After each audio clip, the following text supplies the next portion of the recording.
From the southeastern corner of western North Carolina, this is Folklore.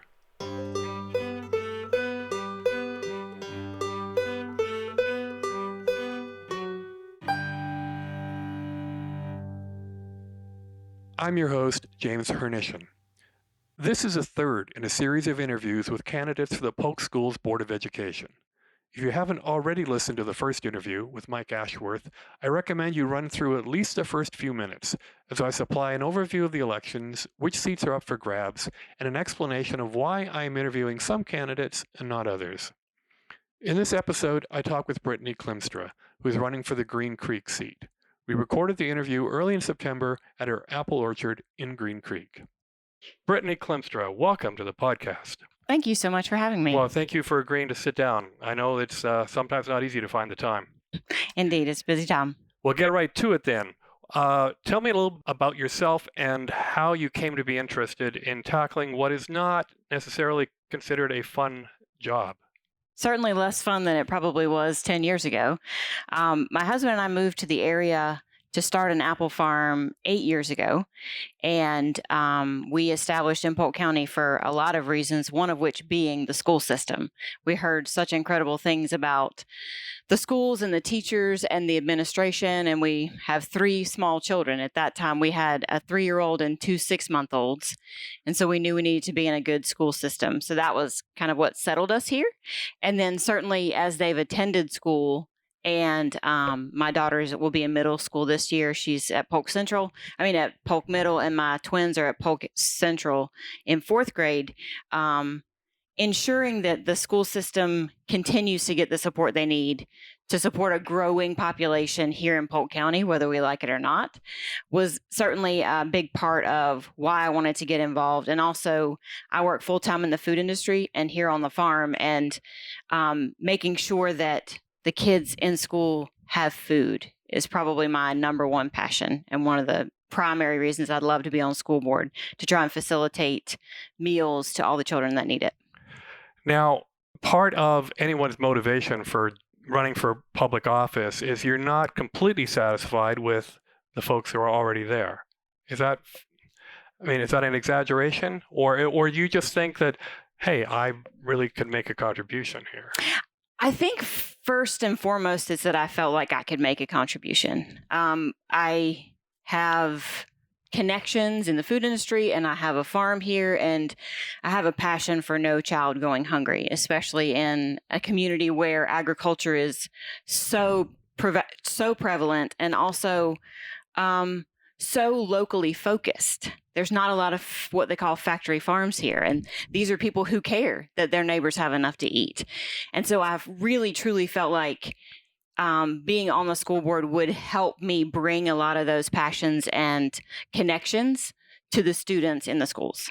The reason I talk about this issue of motivation is that, a few years ago, school boards flew under the radar, right? No one bothered showing up to the meetings because, generally speaking, it worked. And Polk County's success as one of the best districts in the state is testament to that fact.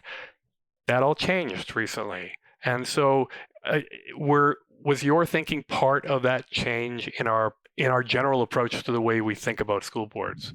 So I think certainly the visibility that school boards have gotten has changed tremendously. I don't think Polk County schools and their ability to serve the students has changed, but I think they're going to, like I said, need to grow. They're going to need to grow, and it's going to need to develop. And we have an absolutely phenomenal superintendent. I've sat down with them many times, and I just wanted to know that despite some very outspoken dissenters, that he understood the support of the masses and that he felt like he was recognized for the job that he's been doing very successfully for many years. And if there was any way I could ensure that his time here was as long as possible and as fruitful as possible, I wanted to do that. All right. So a school board is responsible for a finite number of things. Obviously, you're interested specifically in its role of feeding students, which, to be frank, is not something I realized school boards did until I moved here. But there are a range of other things that school boards are legislatively mandated to do. But that's a relatively small range of things compared to all the things that the schools do, because the state sets the standards, the state sets the curriculum, the state sets the pay for the teachers. So what would you like to see change in that narrow range of things that school boards actually are responsible for? So certainly there's an amount of funding that comes from multiple sources that the school board helps allocate. And having visibility to that through conversations with Aaron Green, I felt like someone with a business mindset and someone who's run a balance sheet and someone who's worked in an industry where I have to manage a lot of money for a lot of people and projects and priorities, it would well serve a school board to have someone like me on there. And I felt like I had a unique perspective to add to those conversations. You were at the working session where the school board did last month, specifically talking about whether or not we can afford to feed all the kids. What did you take away from that discussion? I was really encouraged that despite the changes in socioeconomic status in some of the districts, they wanted to be sure that regardless of the haves and the have-nots in the districts that don't qualify for free breakfast and lunch, that those children got it no matter what, because there are at-risk children in Saluda and Tryon. And it was tremendously supportive of the school board to say, we're going to take care of the littles. That's what we can absolutely do. And I was so encouraged by that. I was kind of surprised by some of the numbers we saw, though. I mean, the disparity between, say, the number of qualifying kids in Saluda and the number of qualifying kids up in Cooper's Gap is quite dramatically different. And that means that the board can either do things. It can either try to just have one policy for everybody, and that's going to perhaps be difficult, or look at each section differently. What kind of approach do you want to bring to that? I think in talking with friends who have children in school systems, that's a very unique policy to have, what Polk County has done. And they were surprised by that, my friends that would not qualify for free breakfast and lunch. And they said, well, if I was in that situation, I would want to pay in anyway. And I think it's a unique opportunity that we could provide, that parents like myself who could afford breakfast and lunch for my children, if we feel led to pay in anyway, and then allow those resources to get allocated to students in the middle and high schools that can't afford breakfast and lunch and whose parents, for whatever reason, choose not to fill out the paperwork. The way they've done it enables the citizens of Polk County to decide how they want to contribute. And they can do that if they are in the haves, so to speak, category of those counties. Do you think our county has the resources to ensure that everybody basically doesn't have to worry about getting fed at any of the schools? I think it's possible. I do. I definitely think it's possible. I think the costs of these kind of things are going up, and it's something from the food industry perspective in my job I certainly see. But it's also managing healthy foods in the schools, because that's a big part of a lot of people's conversations is, why are our kids eating Pop-Tarts and honey buns for breakfast when we should do better? And so I think it's balancing making sure kids are fed with making sure kids are fed healthy foods. And that's maybe the hurdle that might be too great with the given resources we have right now. But I'd like to believe that we could find a way, especially with all the farms here. And there is actually a fair bit of money floating around, right? And the Polk County Community Foundation has $78 million at their disposal. And the Equestrian Center is relatively well padded in that, right? So your goal would be to maybe try to scare up some more philanthropic contributions. Absolutely. So I started a nonprofit actually for the good of Polk County farms that will provide scholarships for students in the community that are interested in agricultural and hospitality industry jobs, not just for college, but for actual internship opportunities and things like that.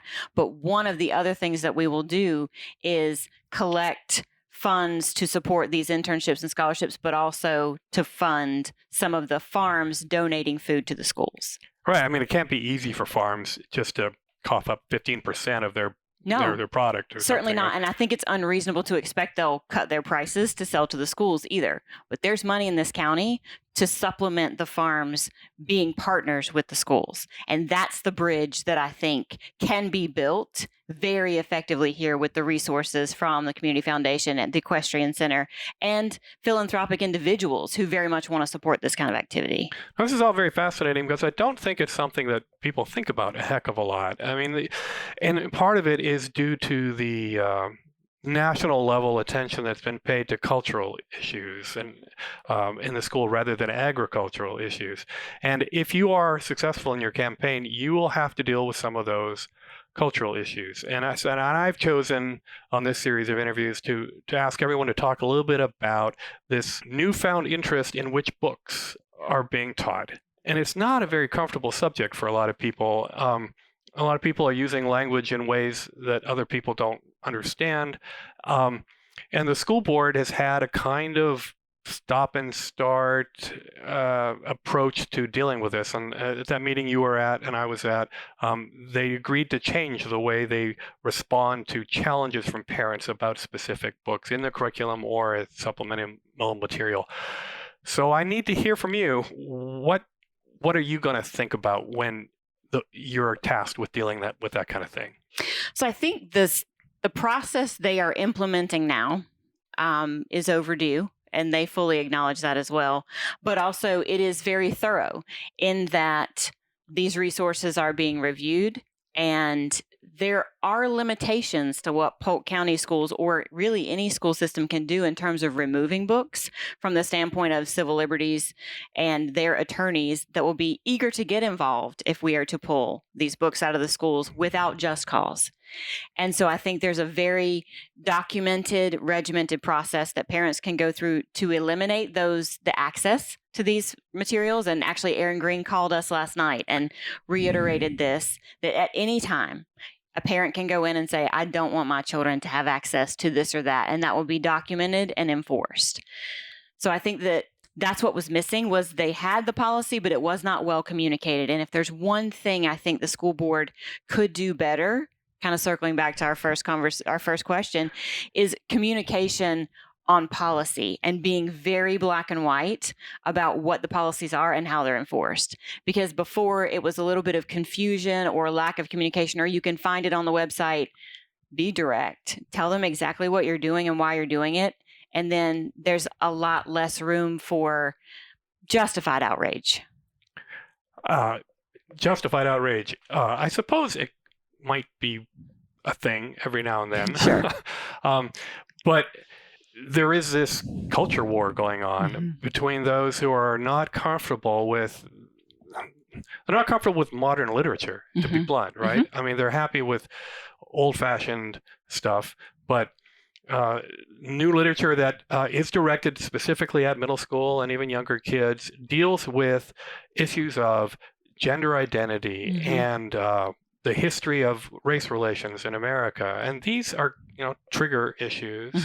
So my question to you is, are you kind of confident that the school board has the tools and the general approach to handle their unfortunate position in the culture wars? And I think it's a conversation about parents' comfort level with having difficult conversations with their children too. And I think a lot of times, and I grew up a daughter of a preacher. I was a non-denominational preacher's kid. And so I would say my childhood was sheltered at best. And so that took some learning. I wouldn't ever say unlearning. Absolutely not. But some learning and some conversations as a young adult and an adult that probably should have been had as I was a younger child, that would have better prepared me for life in these modern times. Because to your point, a lot of these things that they're comfortable with are old, and we need to at least acknowledge some new challenges that our children will face in society, in school, in life. And I think sheltering from those things is not probably in their best interests. But that's a conversation that the parents need to have with the children. Well, there seems to be this conflict between those who, the term they use is parental rights. They are genuinely concerned about a disconnect between the culture they're giving their children at home and what the children are learning in school. But to my eyes, it seems like sometimes they say, well, not only do I want to control my own child's upbringing. I also want to control what everybody else is getting exposed to. And that goes to the heart of where we are. Yes. What would you tell somebody, assuming you win again, and you're on the board and someone gets up at a microphone at some meeting and starts doing what some folks have been doing and really making you feel like you're responsible for, propaganda and indoctrination of their children? How do you respond to that? And I think it would have to understand situation by situation. Are these required materials that your child is being forced to learn in the classroom? And forced is far too strong a word. Yeah. That your child is being required to attend class while it's being spoken about? Or are these auxiliary materials that are accessible to your child? Because limiting what is accessible has never in the history of the world been what you should do. You should not limit the access to information about human beings and history. Now, if you don't feel that your child should be required to participate in classroom education about things that don't align with your personal beliefs, then you absolutely have a right to request an alternative lesson, and that exists as it is today. So I think it's safe to say, if you don't want your kid to go into the library and see a rainbow book about someone choosing a gender that they were not assigned at birth, then that is public school is probably not the best choice, honestly, because there is a requirement for some of these books to be in schools, in the libraries, and accessible to students. Isn't it the case, though, that what we're seeing is kind of like an attack on public education in general? Absolutely. I mean, obviously, if you're running for school board, you believe in public schools. Absolutely. Yeah. And everyone's free to take their kids out of the public school, even though we don't really have an alternative in Polk County. You're free to go somewhere and do something else. And yet the school boards have become the scene of a lot of this conflict. Absolutely. And so wouldn't it be better to ask school boards to do something to try to tone it down, to reduce the conflict by saying, why can't we just trust our teachers and our librarians, the people who have, some of them have PhDs, to choose the right books? When did we stop trusting our schools? Absolutely. I mean, the one thing you hear everyone talk about is how much we love our teachers. And two of them have just come out of retirement to come back to Polk County. I mean, what can we do to restore confidence and trust in the public education system? Because I think if we can do that, then all the other issues will kind of disappear. They will, or they'll remain fringe, which is where they were for a very long time. And I absolutely agree. I think one of the things I have said consistently is pointing out Polk County Schools was number 2 in the state back in 2019. They didn't do the numbers in 2020 and 2021, and there is a national deficit, a learning gap associated with COVID. And then we come back, and in 2022, Polk County Schools was again number 2 in the state. And I think what you have to acknowledge is when the teachers are present with the students, they excel, they succeed, and you cannot take that away. This was a nightmare by every measure in terms of socially, economically, but the indicators that we learned from that time span are irrefutable. Your child does great in school when they're there with these teachers who care deeply and who are trained to help your child succeed and learn in a safe environment. Same is true now.